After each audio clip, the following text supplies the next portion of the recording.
Well, hello everybody. Good to see all of you again. Sitting up here with Katie.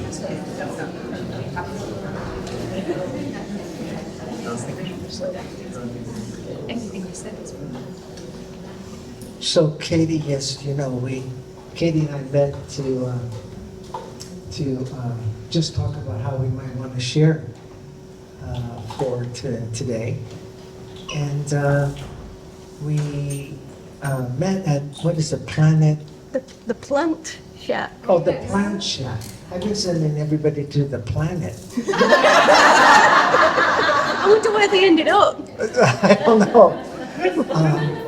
But they have a great menu, and they had like avocado toast, and then they had this toast with peanut butter, bananas, blueberries, and chocolate.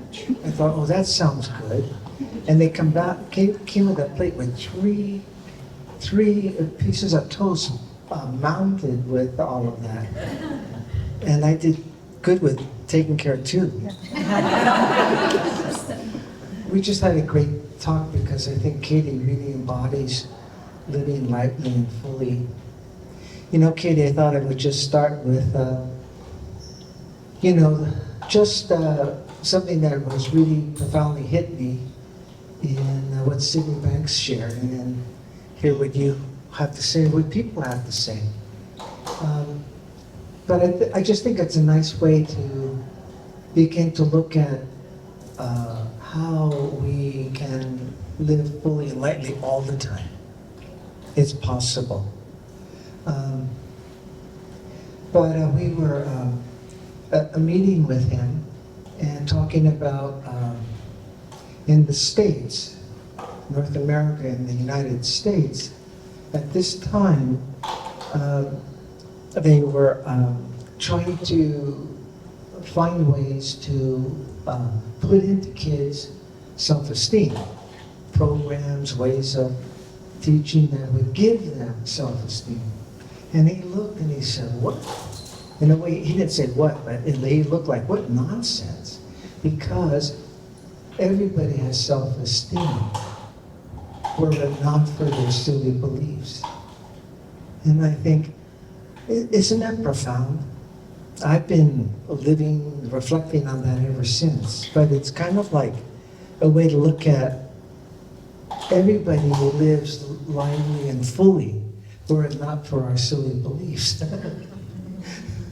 Were it not for how we get to thinking about ourselves and move us right out of just living lively and fully. So I just wanted to start with that. Thank you, Mark. And Mark said something about me knowing something about living lightly and fully, but his impression of me was in his presence, right? Very, Well, I was spilling those bananas all over him. Is that the key? Spilling bananas. Well, the key is not to think about yourself, not to get self-conscious, spilling bananas. And I succeeded a little bit, only because you were there. So yeah, we were having this chat about what might it mean to share about living fully and lightly, and we hit upon this fact that we'll do live fully and lightly, except for our silly beliefs. And that's so like good to know, isn't it? Because sometimes, and historically always, it looked to me like that possibility was over there somewhere. If I went fast enough or worked hard enough or had things set up in a certain way, I would have an experience of living fully. And maybe I would say I probably didn't know that there was a connection between living fully and living lightly. You know, there's a bit of a paradox potentially there, but it now seems to me that being here right now, which we all always are, if not for our silly thinking, is profound and ordinary at the same time. The paradox of living fully and living lightly, and the deeper I go, I've probably just scratched the surface, the lighter I get. So it's the direction is deeper, not further. It seems to me, yeah, we've had a chat along those lines. And then something we also, that the lightly, I think, brought up for us, there's nothing serious going on. really, it looks like sometimes there is, but right now, right here, for all of us.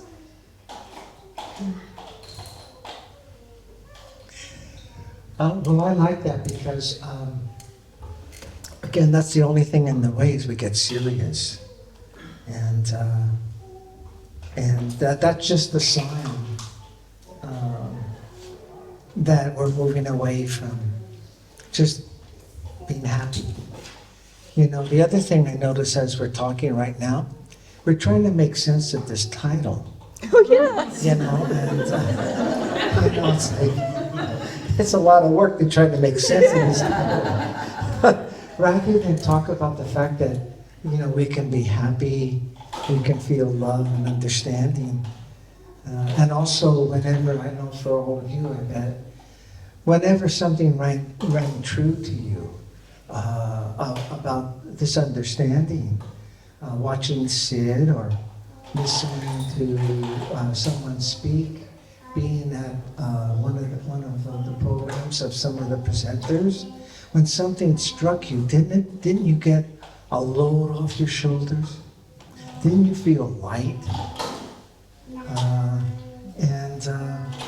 To me, I just think it's once we get the seriousness of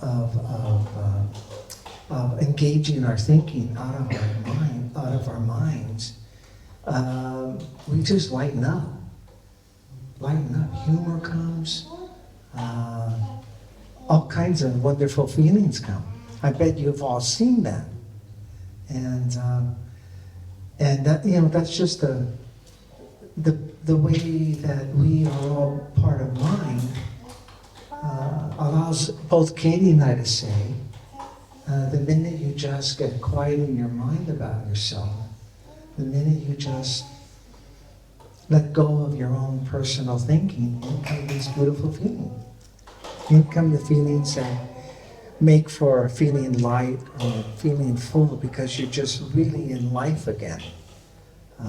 So I'm sure all of you have experienced that. I have many times whenever I've been able to see something beyond my personal thinking that had weighed me down. I'm lighter again. I'm fun to be around, whether you believe that or not. But it's just what we are. We are simply love and understanding, happiness. You know, that's what Sid meant by self-esteem. He didn't mean this thing, self-esteem. He meant you are your beautiful energy.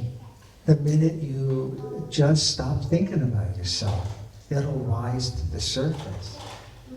And to me, Katie, that helped a lot. You know, it helped a lot to know that I could be happy anytime. I could live in love and understanding. You know, listening to Sid speak, as many of you can experience, I didn't know what he was saying.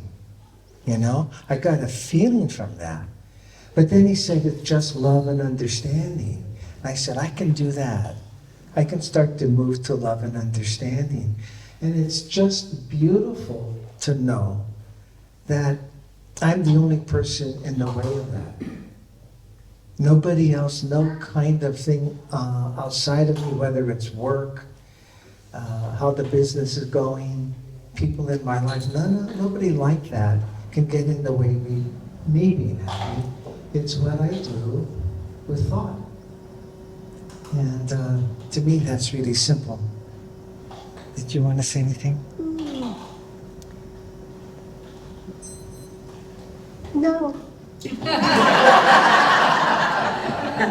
Maybe we... Yeah, I was thinking it'd be lovely to see if anyone else would like to join this chat.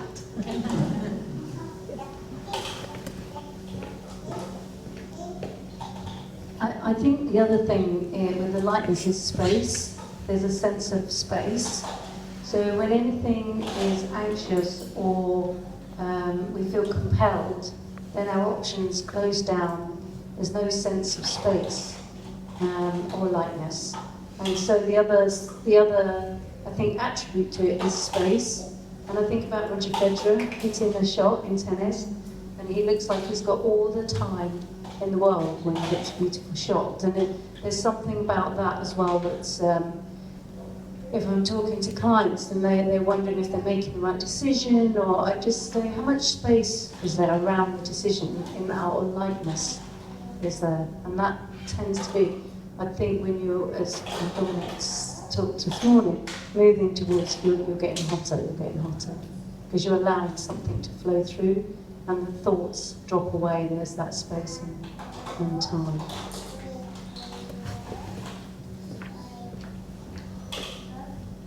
Thank you. Do you want to respond, or should we? Well, that's really it. You know, you see, you could help us get clear about what's living lighter and fully. That's what you already have shared with them. You know it. And it does feel like, it feels like space, because I think the minute you fall into those, into that sense, your mind, you're truly mind and not your personal thinking, so it feels grander.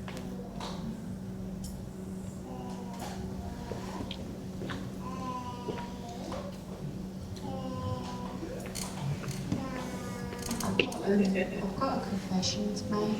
I came because I thought it said it was light and fluffy. And I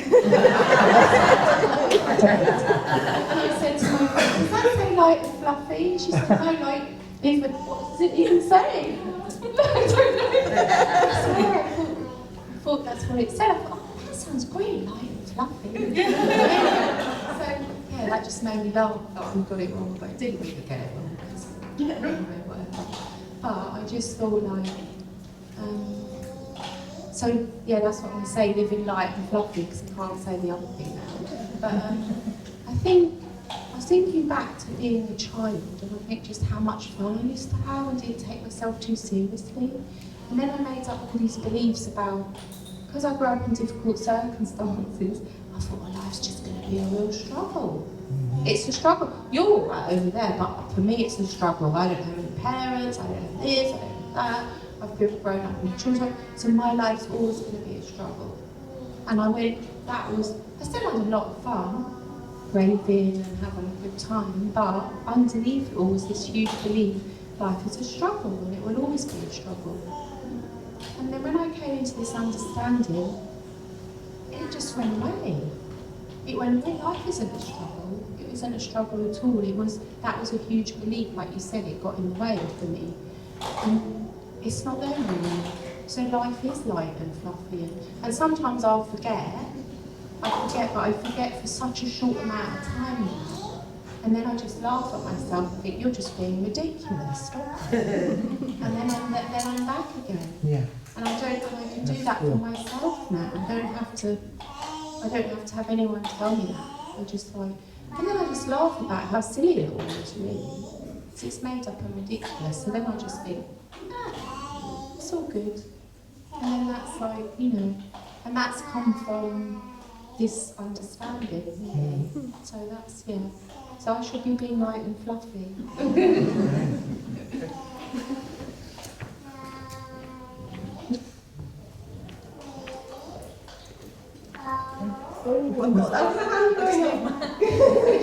Careful, don't move your hand. Oh, yeah.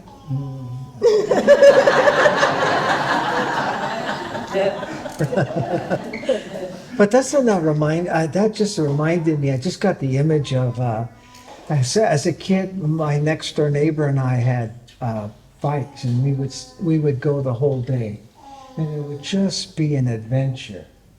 And, you know, there was nothing serious. We were just having fun and laughs. We would have laughs. And so it's kind of that spirit that we somehow innocently, I think, you know, of course, get taught to get more serious or start thinking about how we're doing. I remember the first time I learned to compare myself. I was in like the first grade, and the math teacher put all our names on this sheet of paper with pins, you know, colored pins. And then people who did well on the math, they would go ahead, you know, they would move the pins. And here I am waiting for my pin to move. And then I would say, oh, wait a minute, I'm not as good as that person. I don't know enough like that person. So we innocently learn to start thinking about ourselves seriously, doing comparisons. That's just made up. That's just made up because we're all the same. So you just brought me back to those bike rides. Who else has a question maybe or something you'd like to share?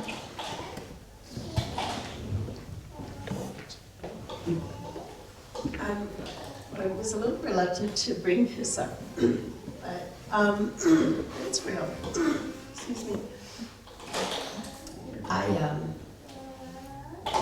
In a couple of days, we have an election in Marseille. And here I am in this company. I just had a flash of where I might be if I were still there right now, catching all of the news cycle and wanting to maintain my sanity. Wanting to what? Maintain my sanity. Oh, yeah. So, and I really see how I really am powerless in this situation, whether I'm here or I'm there. It's where I am and what I'm doing has no impact on what's happening in the election.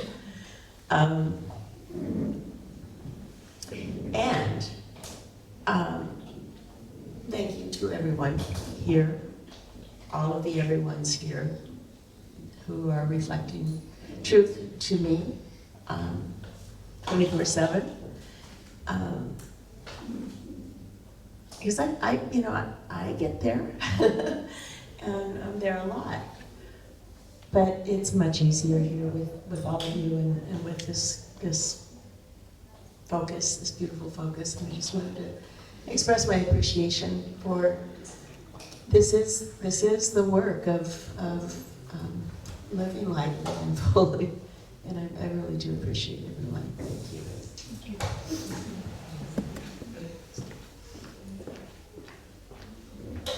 Appreciation to me is something that I'm seeing.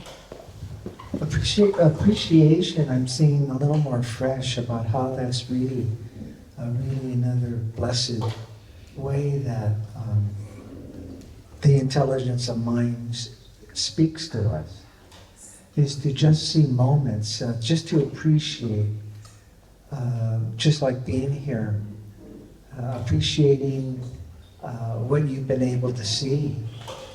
I used to work in a medical center, and I would be sent a lot of people having relationship troubles because apparently I helped them.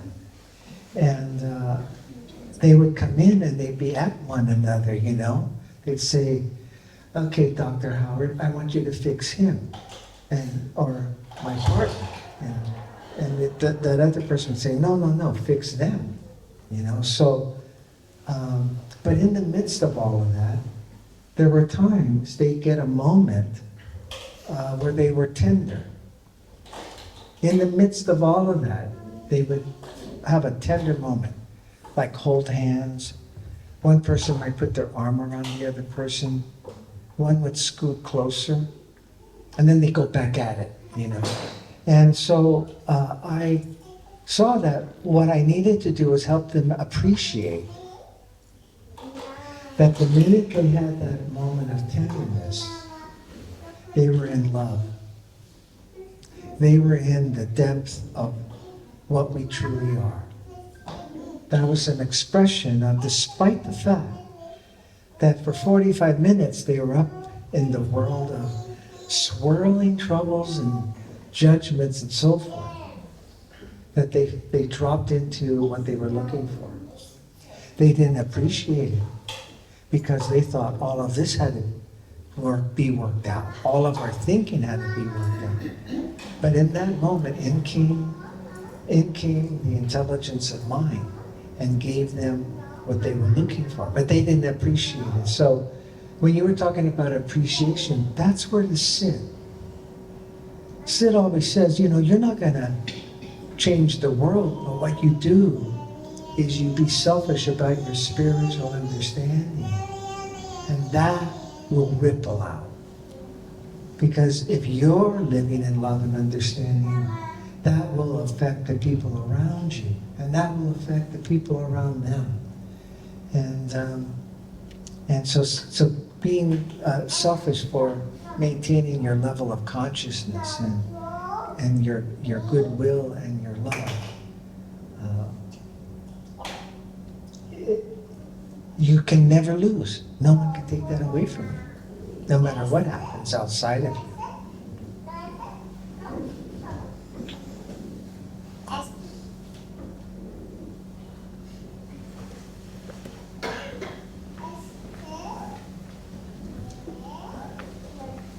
I really liked what you said, Katie, about this sense of lightness or joyfulness is for you going deeper rather than further. And there's a resonance for me with that. And I think many of us have been brought up in cultures where achievement, outcomes, results are kind of prized and seen as important. And I guess I wonder if you could bring to life what that looks like for you in a kind of your daily life, that sense of deepening versus moving further forward, particularly running a business, I guess.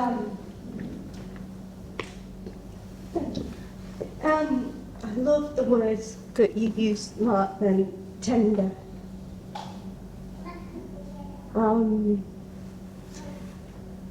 And so I did a program, in fact, with Jamie Smart, and Emma McDevitt, called Bringing Your Unique Expression to Life. And we were encouraged to come up with some words that captured something, I can't remember what now, but I came up with some words. My words were kind of a guiding set of words to remind me of how I know my orientation or direction is towards deeper rather than further. And they were living in the power of a tender heart. And again, a paradox, right? The power of tenderness. And I still explore that every day, primarily with little Amalia over there. And the more I find, the more tender I am, whether I'm washing the dishes or changing Amalia's nappy or sending an email. The more gently I go in all the senses. The less where I'm going, what I'm doing matters, and more the feeling of being alive occurs. And in business, I continue to experiment, I suppose, with, is it really true that finding stillness and quiet and tenderness and appreciation for what is where I am and not where I think I need to get to. Could be a place or a state of being to run a business from. Like, oh, I really love the sound of that. Yeah. And increasingly, I really love the feeling of that. And I'm willing to bet my family's livelihood on that. I don't know if I answered you, Michelle, but I said some words. Yeah. Do you want to add anything? Oh, that was beautiful. I'll take the mic. Thanks. Give you a- I thought you'd never volunteer.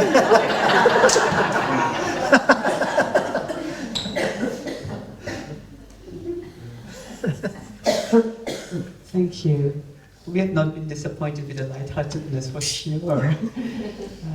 And it's so beautiful to see this. Something that came to me to share is something me and my husband, we have been bouncing ideas around this. What if life is a grand holiday?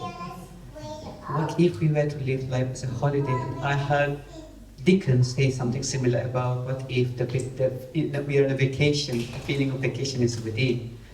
And I love that. And just like any holiday, what if you also expect disruptions? Because sometimes we have an assumption, if I'm going on holiday, everything has to be perfect.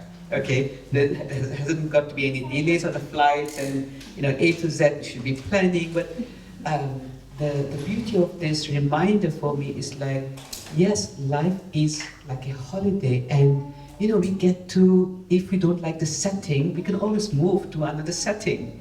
Okay, so we are on a holiday, and if I don't like where I am right now, tomorrow we can say we are going to check out of this location and shift to another location.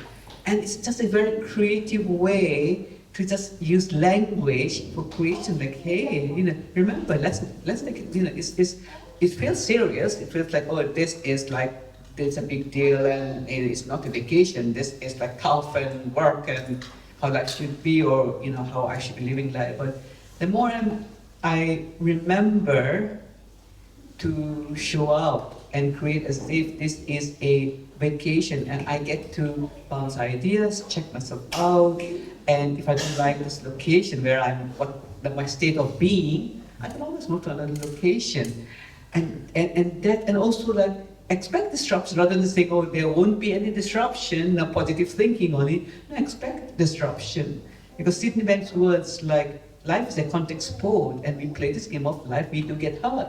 Meaning, expect disruptions rather than saying there won't be any disruption.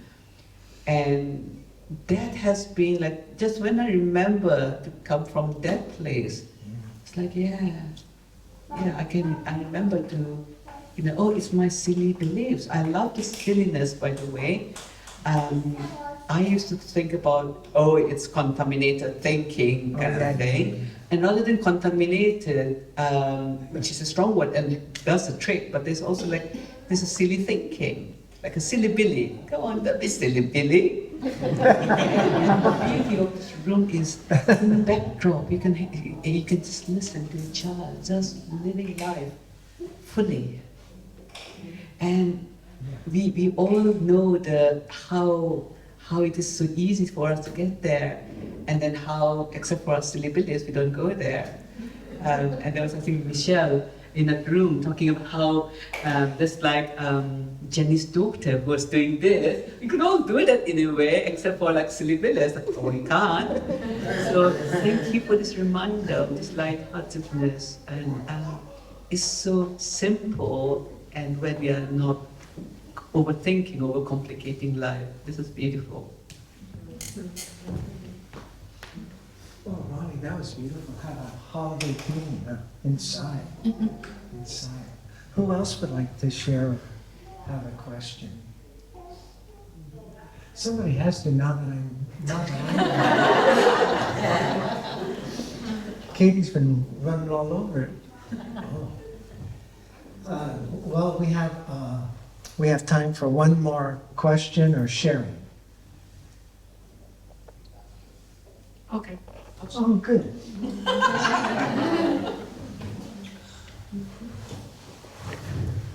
It's really funny, I wasn't going to share. And then I was like, okay, you are.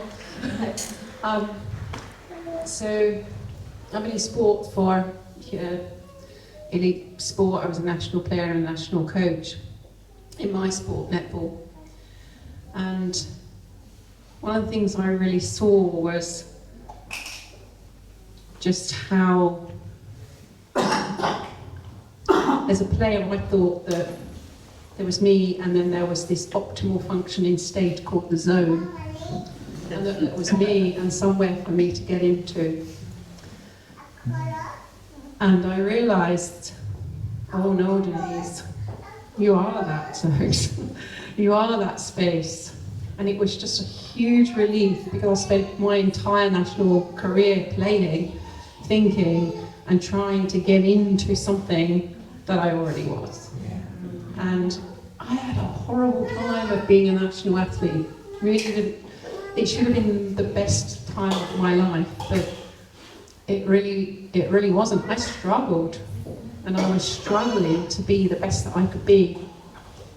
And I obviously somewhere along the line misheard that, because when I was 7, I was in a running race, and I was just so upset that I came second, because I thought I'm not enough unless I'm winning.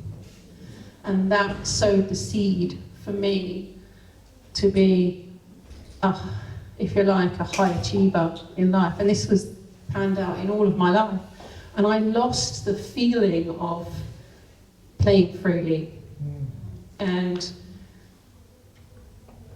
when I look at that 7-year-old now, if only I'd have known that I just misheard it, that actually I was always okay. And then I get to play freely in life. And I'm not playing, I'm not showing up to sport, showing up to coaching, showing up to my business from a place of lack. I'm showing up from a place of security, of love, of understanding, of wholeness. And it just helps me to be then open and explorative. Yeah, and it really helps me to thrive. Whereas before, it felt like I was really trying to reach my goal and try to, I'll be better when I get there. I'll be better when we get another world ranking. Whereas when I'm coming from a place of wholeness and I'm already okay, you know what? I just bust through all of those limitations and boundaries because I'm just playing.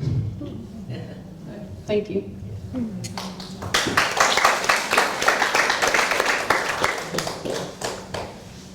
Well, that was, Katie, I thought we came right back to our title, because if you're in the world, if you're just in the spirit of being playful, you're light and full.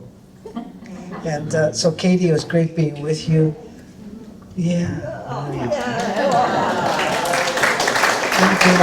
Thank you all.